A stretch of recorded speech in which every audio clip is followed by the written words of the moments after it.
Mas marami na sa ating mga kababayan sa mga lalawigan na nangangailangan ng serbisyong medikal ang matutulungan ng pamahalaan. Ito ang deklarasyon ni Senador Christopher Bongo matapos lagdaan ni Pangulong Bongbong Marcos ang Regional Specialty Centers Act o ang Republic Act 11959. Ayon kay Go, dapat ay walang maiiwanan sa ating mga kababayan pagdating sa serbisyo sa kalusugan. Layunin ng batas na magtayo ng mga regional specialty centers sa iba't ibang mga rehiyon upang ang mga mangailangan ng serbisyo ay hindi na kailangan magtungo pa sa Metro Manila. Walang pinag-iba ito sa mga serbisyong ipinagkakaloob sa Philippine Heart Center, National Kidney and Transplant Institute at Philippine Children's Medical Center. Dagdag pa dito ang pagtatayo ng mga specialty centers sa mga DOH regional hospitals.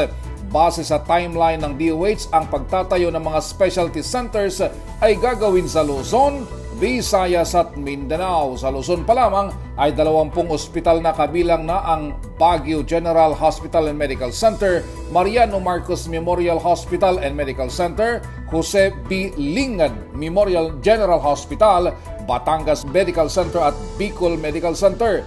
Sa Visayas Region ay 6 na major hospitals ang magkakaroon ng specialty centers, kabilang ng Western Visayas Medical Center at Vicente Soto Memorial Medical Center.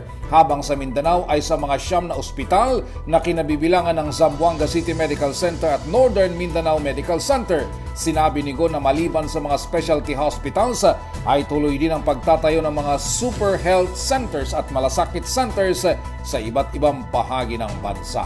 Para sa MBC Network News, ito si Raymond Danpas, tuloy-tuloy sa pagbabalita, tuloy-tuloy sa serbisyo, sama-sama tayo, Pilipino.